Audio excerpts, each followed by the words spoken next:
अभी मैं एक प्रॉब्लम को डिस्कस करूंगा। इस प्रॉब्लम को जेईई मेन 2019 में पूछा गया है। देखिए क्वेश्चन आपका क्या है कि a ball is throne upward with an initial velocity v not from the surface of the earth. यानी यहां पर देखिए ये क्या है कि ये हमारा, आप समझिए कि यही हमारा आपका सरफेस ऑफ द अर्थ है, यानी ये हमारा अर्थ का सरफेस है, अर्थ सरफेस है। और अर्थ के सरफेस से एक बॉल को अपवर्ड डायरेक्शन में आपका प्रोजेक्ट किया जा रहा है with initial velocity v naught. तो अर्थ के सरफेस के जिस पॉइंट से बॉल को प्रोजेक्ट किया जा रहा है उसी पॉइंट को हम लोग ऑरिजिन हम लोग ले लेते हैं, और जिस टाइम पर बॉल को अर्थ के सरफेस से प्रोजेक्ट किया जा रहा है उस टाइम को हम लोग एट t इक्वल टू 0 कहते हैं। और यहां पर हम लोग यानी वर्टिकली अपवर्ड डायरेक्शन में ही हम लोग positive direction of y axis को हम लोग मान लेते हैं, यानी यही हमारा आपका पॉजिटिव डायरेक्शन ऑफ हमारा आपका क्या है, वाई एक्सिस है। चूंकि बॉल को देखिए यहाँ पर वर्टिकली अपवर्ड डायरेक्शन में आपका प्रोजेक्ट किया गया है, तो हम लोग मान लेते हैं कि किसी टाइम टी पर, यानी किसी टाइम टी पर at time t equal to t पर बॉल का वेलोसिटी आपका v है। अब देखिए इसके आगे देखिए प्रॉब्लम में और देखिए क्या इंफॉर्मेशन दिया गया है कि the motion of the ball is affected by a drag force equal to m gamma v square. यानी प्रॉब्लम में यहां पर देखिए ड्रैग फोर्स का वैल्यू दिया हुआ है, drag force equal to m gamma v square. m आपका यहां पर मास ऑफ द बॉल है, v is its instantaneous velocity है, और gamma is a constant. Gamma हमारा आपका एक कांस्टेंट है। तो यहां पर आप ये समझिए कि यहां पर गामा आपका एक पॉजिटिव कांस्टेंट है। गामा जो यहां पर आप गामा को देख रहे हैं ये हमारा एक पॉजिटिव कांस्टेंट है। अब देखिए क्या है कि अगर ड्रैग फोर्स को अगर ध्यान से अगर आप ऑब्जर्व करिए तो ड्रैग फोर्स में m ये भी हमारा एक कांस्टेंट है, गामा भी हमारा क्या आपका एक कांस्टेंट है, लेकिन v आपका क्या है, स्पीड है। तो जैसे जैसे बॉडी आपका क्या है अर्थ के सरफेस से ऊपर की तरफ आपका मूव करेगा तो v का वैल्यू आपका क्या होगा, डिक्रीज होता चला जाएगा। तो यहाँ पे ड्रैग फोर्स भी आपका क्या होगा, आपका डिक्रीज करेगा। अब देखिए मैं भी आपको ये बताऊंगा कि जैसे जैसे ये बॉल आपका ऊपर की तरफ जाएगा तो ड्रैग फोर्स आपका डिक्रीज आपका क्यों करेगा। अब देखिए यहाँ पे आप समझिए कि ड्रैग फोर्स है बेसिकली देखिए क्या कि the force exerted by the air के कारण बॉल के ऊपर जो फोर्स आपका लगेगा उसी फोर्स को यहाँ पे आपका ड्रैग फोर्स आपका कहा गया है। तो आप इस चीज को हमेशा याद रखिएगा कि जब भी हम लोग किसी बॉडी को ऊपर की तरफ अगर प्रोजेक्ट अगर करते हैं तो एयर के कारण उस बॉडी के ऊपर जो फोर्स आपका लगेगा वो डाउनवर्ड डायरेक्शन में आपका फोर्स लगेगा, और बॉडी अगर ऊपर से नीचे की तरफ अगर आ रहा हो तो एयर के कारण उस बॉडी के ऊपर जो आपका, यानी एयर के कारण उस बॉडी के ऊपर जो फोर्स लगेगा वो आपका अपवर्ड डायरेक्शन में लगेगा। तो आपको हमेशा याद रखना है कि बॉडी का मोशन आपका जिधर होगा ठीक उसके अपोजिट डायरेक्शन में एयर के कारण आपका फोर्स लगेगा, और एयर के कारण जो फोर्स आपका लग रहा है उसी को हम लोग ड्रैग फोर्स कह रहे हैं। इसका मतलब बॉडी का मोशन आपका जिधर होगा तो ड्रैग फोर्स ठीक उसके अपोजिट डायरेक्शन में आपका लगेगा। तो जिस समय बॉडी का वेलोसिटी आपका v है उस समय बॉडी के ऊपर ड्रैग फोर्स आपका कितना लग रहा है, आपका m गामा v स्क्वायर, और ये ड्रैग फोर्स आपका किधर लगेगा, आपका वेलोसिटी के अपोजिट डायरेक्शन में। देखिए ये जो फोर्स आप देख रहे हैं तो ये तो एयर के कारण इस बॉल के ऊपर फोर्स लग रहा है आपका। इस बॉल के ऊपर एक दूसरा फोर्स भी लगेगा अर्थ के कारण, ग्रेविटेशनल फोर्स mg, ये भी आपका किधर एक्ट करेगा, ये भी आपका वर्टिकली डाउनवर्ड डायरेक्शन में ही आपका एक्ट करेगा। तो अगर ध्यान से अगर यहाँ पे देखा जाए तो इस बॉल के ऊपर जो वर्टिकली डाउनवर्ड डायरेक्शन में जो नेट फोर्स आपका एक्ट आपका करेगा ये आपका mg plus m gamma v square, ये नेट फोर्स ऑन द आपका बॉल है in the vertically downward direction. तो चूंकि देखिए बॉल आपका जा किधर रहा है, ऊपर की तरफ, और ये नेट फोर्स बॉल के ऊपर ऑपरेट किधर हो रहा है, आपका नीचे की तरफ। तो चूंकि मोशन आपका अपवर्ड है और नेट फोर्स आपका डाउनवर्ड है, इसलिए इस बॉल का आपका वेलोसिटी आपका क्या होगा, आपका डिक्रीज करेगा, और बॉल का वेलोसिटी डिक्रीज करने के कारण आपका क्या होगा, ड्रैग फोर्स भी आपका क्या होगा, डिक्रीज आपका करेगा। अब देखिए होगा क्या कि चूंकि बॉल आपका जा रहा है ऊपर की तरफ और नेट फोर्स बॉल के ऊपर जो आपका mg plus m gamma v square operate कर रहा है ये आपका डाउनवर्ड डायरेक्शन में, तो धीरे धीरे बॉल का वेलोसिटी आपका क्या होगा, डिक्रीज करेगा। और एक ऐसा आपका पॉइंट आएगा जिस पॉइंट को हम लोग हाईएस्ट पॉइंट हम लोग कहते हैं, और उसी पॉइंट पर आपका इस बॉल का वेलोसिटी जो होगा, आपका बॉल का वेलोसिटी आपका 0 हो जाएगा। और हाईएस्ट पॉइंट पर बॉल आपका जिस समय आपका पहुंचता है उस टाइम को हम लोग यहां पर at time small t equal to capital t हम लोग लेते हैं। यानी अर्थ के सरफेस से हाईएस्ट पॉइंट तक पहुंचने में बॉल को आपका कितना टाइम लगा, आपका कैपिटल टी टाइम लगा। अब देखिए यहां पे पूछा भी यही जा रहा है, time taken by the ball to rise to its zenith. Zenith का मतलब यहां पर समझना है हाईएस्ट पॉइंट, JDNIT है। जेनिथ का मतलब यहां पर समझना है आपका हाईएस्ट पॉइंट, यानी अर्थ के सरफेस से हाईएस्ट पॉइंट तक पहुंचने में बॉल को आपका कितना टाइम लगा, उसी टाइम को यहां पर हम लोगों को कैलकुलेट करना है। यानी यहां पे टी को हम लोगों को कैलकुलेट करना है। तो देखिए अब इस प्रॉब्लम को सॉल्व करने के लिए हम न्यूटन के सेकेंड लॉ का हम लोग यूज करते हैं। तो देखिए, तो न्यूटन के सेकेंड लॉ का मैथमेटिकल फॉर्म आपका क्या है, net force equal to mass times acceleration. तो हम लोग इस बॉल के ऊपर नेट फोर्स को लिखते हैं एट टाइम टी पर। तो यहां पर देखिए, तो पॉजिटिव वाई एक्सिस किधर लिया गया, अपवर्ड डायरेक्शन में लिया गया है। तो बॉल के ऊपर ये दोनों फोर्स जो आपका एक्ट जो कर रहा है आपका पॉजिटिव वाई एक्सिस के अपोजिट डायरेक्शन में। अगर पॉजिटिव वाई एक्सिस के अलोंग अगर फोर्स होता तो उस फोर्स को हम लोग प्लस लेते, क्योंकि ये दोनों फोर्स आपका क्या है कि यानी opposite to positive y axis, यानी पॉजिटिव वाई एक्सिस के अपोजिट डायरेक्शन में ये दोनों फोर्स है, इसलिए इस दोनों फोर्स को हम लोग क्या लेंगे, माइनस लेंगे। यानी माइनस mg लिखेंगे plus minus m gamma v square लिखेंगे। यही आपका क्या होगा, इस दोनों को ऐड कर दीजिए, यही आपका क्या हो गया, नेट फोर्स हो गया। नेट फोर्स इक्वल टू क्या हो जाएगा, मास टाइम्स एक्सेलरेशन। और हम लोगों को मालूम है कि एट टाइम टी पर, ठीक है, तो बॉल का वेलोसिटी हमारा आपका क्या है, वी है। तो वेलोसिटी को अगर हम लोग टाइम के रिस्पेक्ट में अगर डिफरेंशिएट अगर कर दें तो हम लोगों को क्या मिलेगा, एक्सेलरेशन मिलेगा, यानी एम dv/dt। तो यहां पर देखिए, अगर ध्यान से अगर आप देखिएगा ना, तो यहां पर हम लोग डायरेक्टली इस इक्वेशन को हम लोग यूज नहीं कर सकते हैं।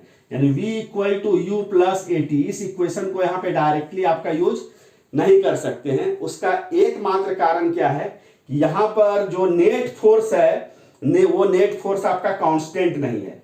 नेट फोर्स में देखिए दो पार्ट है, एक तो आपका mg वाला पार्ट है, दूसरा आपका ड्रैग फोर्स वाला पार्ट है। तो ड्रैग फोर्स वाला जो पार्ट है वो v पे डिपेंड कर रहा है।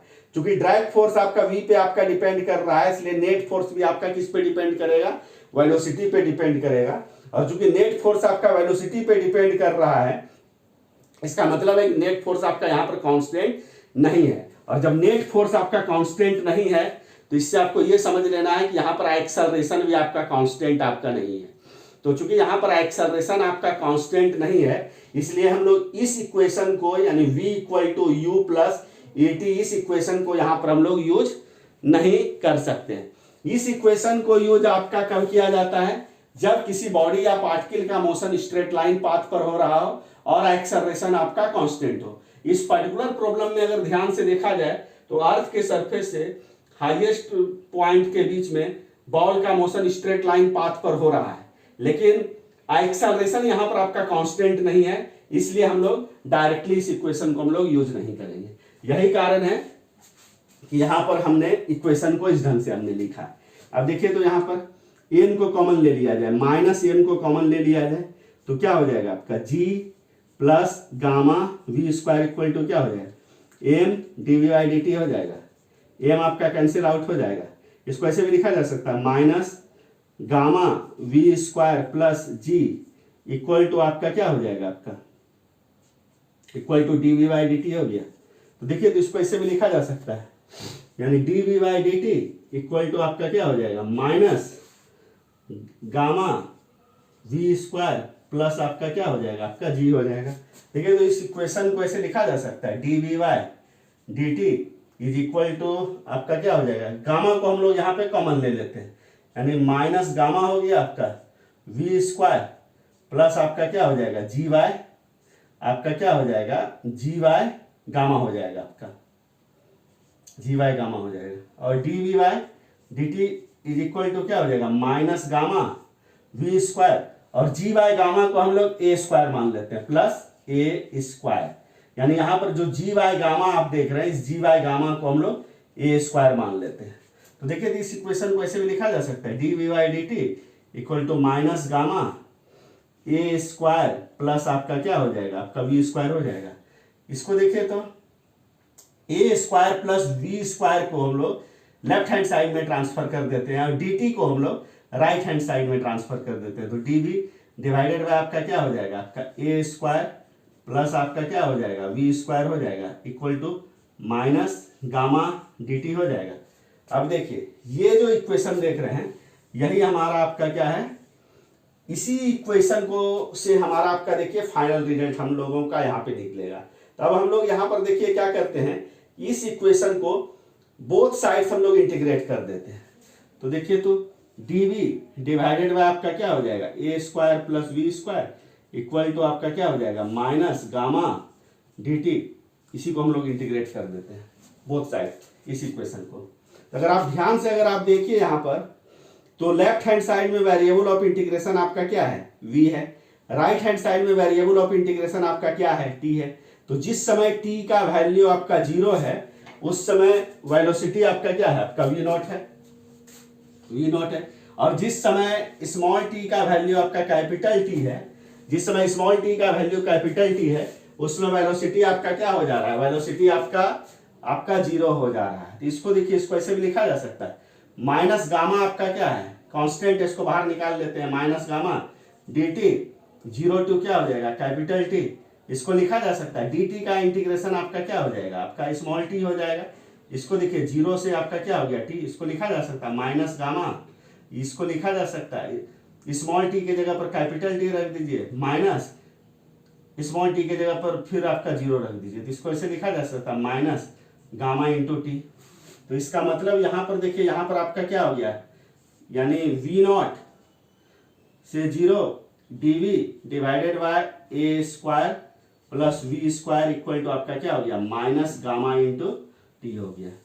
अब देखिए हम लोग इसी इक्वेशन को हम लोग सॉल्व करेंगे। तो देखिए इस इक्वेशन को सॉल्व करने के लिए जो लेफ्ट हैंड साइड में इंटीग्रल है सब इसको देखिए हम लोग इवेलुएट करते हैं। तो देखिए तो लेफ्ट हैंड साइड में आपका क्या है dv divided by a square plus v square. तो देखिए क्या इंटीग्रेशन में आपका एक फेमस रिजल्ट है, वो रिजल्ट आपका देखिए क्या है dx divided by a square plus x square अगर हो इसको लिखा जाता है 1 by A tan inverse x bye A plus आपका क्या हो गया सी यहाँ पर आपका एक आर्बिट्ररी कांस्टेंट है।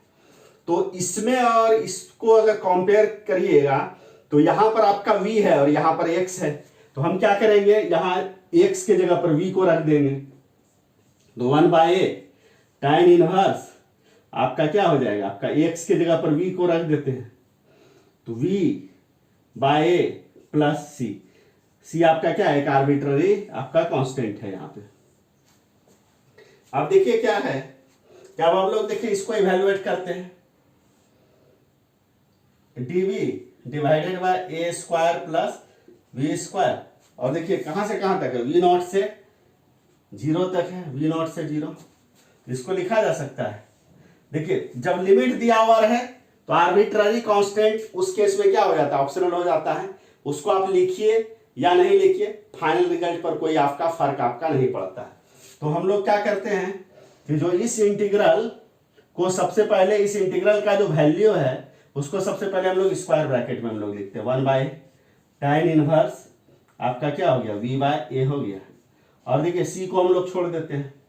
देखिए यहाँ पर आपका क्या बोलते हैं बॉटम में आपका क्या आ जाएगा लोअर लिमिट आ जाएगा, आपका टॉप में आपका क्या आ जाएगा अपर लिमिट आ जाएगा 0। 1 बाय ए कॉन्स्टेंट है, 1 बाय ए को बाहर निकाल देते हैं। देखिए यहाँ पर 1 बाय ए को बाहर निकाल देते हैं 1 बाय, तो क्या हो जाएगा tan इनवर्स आपका v बाय ए हो जाएगा आपका 0 आपका क्या हो गया v नॉट। तो यहाँ पर देखिए लिखा जाए 1 बाय ए tan इनवर्स आपका क्या हो जाएगा v के जगह पर सबसे स्क्वायर ब्रैकेट में के अंदर जहां जहां v है उसके जगह पर अपर लिमिट को रखिए, तो 0 बाय माइनस स्क्वायर ब्रैकेट के अंदर जहां जहां v है लोअर लिमिट को रख दीजिए, तो क्या हो जाएगा, v के जगह पर v नॉट, तो v नॉट बाय आपका क्या हो जाएगा, ये नहीं हो जाएगा। इसको ऐसे लिखा जा सकता है, देखिए 1 by tan inverse 0 minus tan inverse आपका क्या हो गया, आपका v नॉट बाय आपका क्या हो जाएगा, ये हो जाएगा। और tan इनवर्स देखिए, tan इनवर्स 0 का वैल्यू आपका क्या होगा, 0, tan inverse 0 is equal to 0, 0 minus tan inverse आपका क्या हो जाएगा, आपका v नॉट बाय आपका ये हो जाएगा आपका। तो इसको देखिए, इसको ऐसे लिखा जा सकता है minus 1 by tan inverse v not by आपका क्या हो जाएगा, ये हो जाएगा।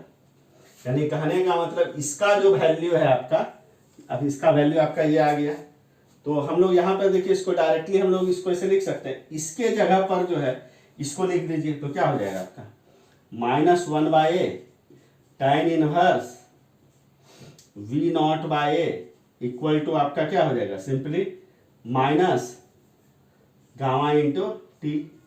तो देखिए, तो माइनस माइनस आपका कैंसिल आउट हो गया, तो गामा को लेफ्ट हैंड साइड में ट्रांसफर कर दीजिए, तो क्या हो जाएगा 1 बाय ये गामा आपका क्या हो जाएगा tan inverse v not by a, ये इक्वल टू आपका किसके हो जाएगा, आपका कैपिटल टी के। तो इसको लिखा जा सकता है capital T is equal to 1 by a gamma tan inverse v not by a. इस इक्वेशन में हम लोग a का value a square equal to g by gamma से a को निकाल करके रख देते हैं। तो अब देखिए, तो यहाँ पे ए स्क्वायर इक्वल टू अगर जी बाय गामा है तो ए इक्वल टू क्या हो जाएगा, positive square root of g by gamma नहीं हो जाएगा, और उसी ए को हम लोग यहाँ रख देते हैं। देखिए, तो टी इक्वल टू क्या हो जाएगा 1 बाय ए के जगह पर जी बाय गामा, और ये आपका क्या हो जाएगा, ये आपका गामा हो जाएगा आपका। उसका देखिए tan inverse v not divided by a के जगह पर क्या लिखेंगे, root under g by gamma. इसको देखिए, ऐसे लिखा जा सकता है जी बाय गामा, और ये गामा स्क्वायर रूट के अंदर आएगा तो क्या हो जाएगा, गामा स्क्वायर हो जाएगा tan इनवर्स, और ये देखिए ये ऊपर में जाएगा तो क्या हो जाएगा रूट अंडर गामा बाय जी आपका क्या हो जाएगा v नॉट हो जाएगा। और एक देखिए, एक गामा आपका कैंसिल आउट हो गया, तो ये इसको देखिए लिखा जा सकता है g into gamma tan inverse root under gamma by g v naught. तो यहाँ पर अगर आप देखिए तो इसको g इंटू गामा कहिए या गामा इंटू जी कहिए, बात बराबर है। तो अगर आप देखिएगा करेक्ट ऑप्शन, तो देख रहे हैं 1 by positive square root of gamma into g, 1 by positive square root of gamma into g, tan inverse positive square root of gamma by g v naught. तो करेक्ट ऑप्शन आपका क्या होगा, आपका ए होगा आपका। तो इस प्रकार से इस क्वेश्चन को मैंने सॉल्व कर दिया। अगर इस क्वेश्चन के सॉल्यूशन को समझने में आपको कहीं भी किसी भी ढंग का डाउट आएगा तो आप कमेंट आप जरूर कीजिएगा।